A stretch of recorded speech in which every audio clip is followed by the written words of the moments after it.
গতকাল আমাকে একজন প্রশ্ন করেছিল, ঠিক আছে? এটা পার্সোনালি কোয়েশ্চেন করেছিল যে, "দাদা, আমি একবার পার্সিয়াল ড্রপ দিতে চাই। কিন্তু তার জন্য আমি খুব একটা বেশি পড়াশোনা করব না বা কোনো কোর্স টোর্স সেরকম নেব না। আ আমি যা বিটেকে ম্যাথামেটিক্স করাচ্ছে সেগুলোই করব।" করে আমাকে জিজ্ঞেস করলো, "দাদা, তাহলে কি আমার ওয়েস্ট বেঙ্গল জয়েন্টে ভালো র্যাঙ্ক আসবে?" আমি ওকে একটা উত্তর দিলাম। সেটা হলো যে, যদি আমার বিরিয়ানি খাওয়ার ইচ্ছা থাকে করে আমি দোকান থেকে চিলি চিকেন কিনে আনি, তাহলে কি আমার বিরিয়ানি খাওয়ার সেই মজাটা থাকবে? তখন ও উত্তর দিল, "না।" আমি বললাম, "সেই রকমই ব্যাপার। WBJEE তোমাকে একটা জিনিস ডিমান্ড করে, উম তারপর কলেজের পড়াশোনা বা কলেজের বিটেক ম্যাথামেটিক্স তোমাকে আরেকটা জিনিস ডিমান্ড করে। ওয়েস্ট বেঙ্গল জয়েন্টের যে অঙ্ক আসে বা মেন্সের অঙ্ক, তারা কিন্তু এমন কোথাও ডিমান্ড করে না যে তোমাকে বিশাল কিছু অঙ্ক, বিশাল থিওরি জানতে হবে। তারা ডিমান্ড করে your approach, your process, your time. এরা কিন্তু এই প্রত্যেক কটা জিনিস ডিমান্ড করে। যার জন্য আমি একটা জিনিস এই নিয়ে ভিডিও বানিয়েছিলাম যে 11-12 এর ম্যাথসে যেটা মেন ব্যাপার, টাইম ইজ ইওর এনিমি। ঠিক আছে? মানে যেইতে টাইম ইজ ইওর এনিমি। একদম 100%। কিন্তু, কিন্তু যেটা মেন জিনিস হলো, কলেজের যে বিটেক ম্যাথামেটিক্স পড়বে এটা কিন্তু অনেক বেশি পিওয়াইকিউ ভিত্তিক হয়, অনেক বেশি সাজেশন ভিত্তিক হয়, অনেক বেশি মানে ইজিয়ার টু স্কোর হয়। পার্থক্য কোথায় দাদা? পার্থক্য এই জায়গায় যে WBJEE কনসেপ্ট যেগুলো লাগে, বেশ কিছু কনসেপ্ট না জানলে কিন্তু ইঞ্জিনিয়ারিং ম্যাথামেটিক্স ভালোভাবে শেখা যায় না। আজকের ভিডিওটা এই নিয়ে যে মানে 11-12 এর কোন কনসেপ্ট আমরা শিখবো ভালো করে, যাতে আমাদের বিটেক ম্যাথামেটিক্সে কোনো প্রবলেম না হয়। পার্থক্য কোথায়? একটা এক্সাম্পল দিয়ে বলি। আমরা এর আগে লিমিটের অঙ্ক করেছি, খুব ভালো কথা। দাদা, লিমিটের অঙ্ক কীভাবে করতাম? বোর্ডসে এলে আমরা ফর্মুলা লাগিয়ে করতাম, আর না হলে কীভাবে করতাম? না হলে জাস্ট এ এল হসপিটাল দিয়ে করতাম। কিন্তু কলেজে উঠে দেখবো আমি এল হসপিটাল দিয়েও আনসার আসছে না, ফর্মুলা দিয়েও আনসার আসছে না। তখন আমাকে কি ইউজ করতে হবে? তখন আমাকে একটা নতুন জিনিস ইউজ করতে হবে, যার নাম হলো টেলর্স থিওরেম, টেলর্স এক্সপ্যানশন। ঠিক আছে? এই কয়েকটা মানে এই হলো difference between BTech mathematics and 11-12 mathematics. 11-12 demands depth, but BTech demands your vast of knowledge. ঠিক আছে? তাহলে ব্যাপারটা কি করব আমরা? 11-12 এর ভালো করে বলছি যে টপিকগুলো। ডিফারেন্সিয়েশন, ইন্টিগ্রেশন, বেসিক্যালি ক্যালকুলাসটা আমি ভালো করে শিখব। কেন? কারণ বিটেকে কিন্তু বেশ ক্যালকুলাসের কিন্তু ইউজ থাকে এবং ফুরিয়ের, ল্যাপ্লাস এগুলো কিন্তু পুরোপুরি ক্যালকুলাসের পার্ট।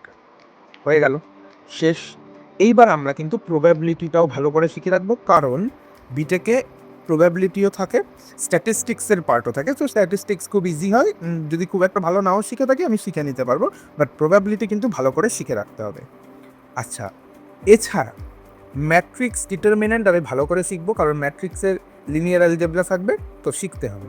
আরেকটা চ্যাপ্টার, মানে এটা সব কলেজে থাকে না, এটা 11-12 এইটুকু দেওয়া থাকে, সেটা কি খুব হাস্যকর চ্যাপ্টার, বাইনারি অপারেশন, মানে কেউ পড়ে না আর কি।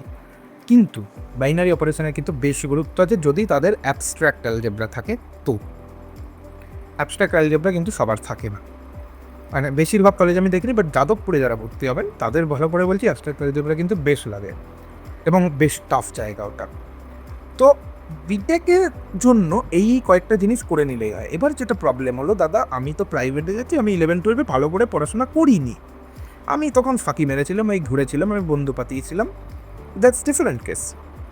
তাহলে যেটা করা উচিত সেটা হলো, এখন যেটুকু টাইম বসে আছে, রিভাইজ দেম অল। একটু ধরে ধরে রিভাইজ করো, ইন্টিগ্রেশন যাতে খুব স্পিডে করতে পারো, রিভাইজ করতে থাকো, আর কিচ্ছু না। এমন ব্যাপার নেই তুমি খুব পিছিয়ে গেছো, এরকম কিছু হয় না, বাট রিভিশন করো, কারণ এগুলো কিন্তু বেশ লাগবে। এবং কলেজ কিন্তু ওরকম হয় না, স্কুলের কোচিং টিচার হয় না যে একটা জিনিস বুঝতে পারো না আবার এসে তোমাকে বুঝিয়ে দেবে, লেকচার শেষ হয়ে যাবে, যদি না বোঝো তখন এই জিপির ভিডিও দেখতে হবে, জিপির ভিডিও দেখে না বুঝলে হরি বই। বাট হ্যাঁ, আবার একটা জিনিস বলি, কলেজ একদিকে সুবিধাজনক কারণ অনেক বেশি সাজেশন ভিত্তিক হয়, কিন্তু কনসেপ্টগুলো রেডি রাখাটাই বেটার।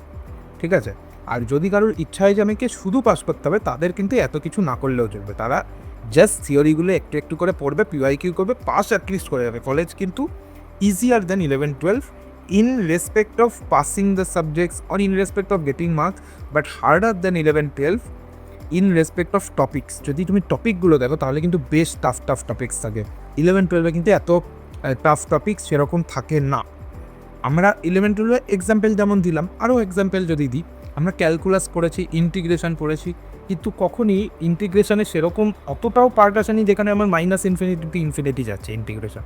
আমরা খুব বেশি হলে 0 to infinity করেছি, মাইনাস ইনফিনিটি টু ইনফিনিটি করতে হয়নি। দাদা ভয় লেগে গেল।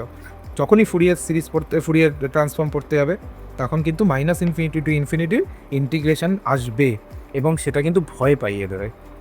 সো সেটার জন্য মেন্টালি প্রিপেয়ার থাকো। এমন কিছু কঠিন জিনিস নয়, বাট কনসেপ্টগুলোকে ব্রাশ আপ করে নাও। ব্রাশ আপ করলে আবার দেখবে ইজিলি সব করে নিতে পারবে। তো আর কিছু বলার নেই। আর যারা যারা ভাবছো পার্শিয়াল ড্রপ দেবো, বিটেকের ম্যাথামেটিক্স পড়ে কিন্তু জীবনে তুমি WBJEE ক্লিয়ার করতে পারবে না।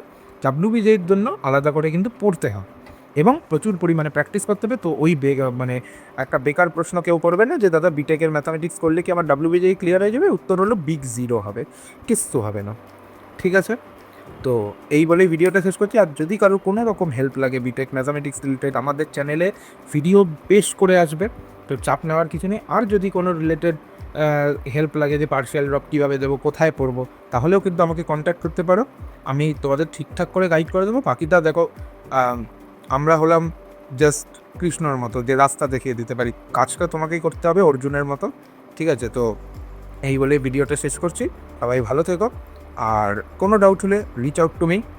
চেষ্টা করবো প্রত্যেকের ডাউট ক্লিয়ার করার। ঠিক আছে, অল দি বেস্ট।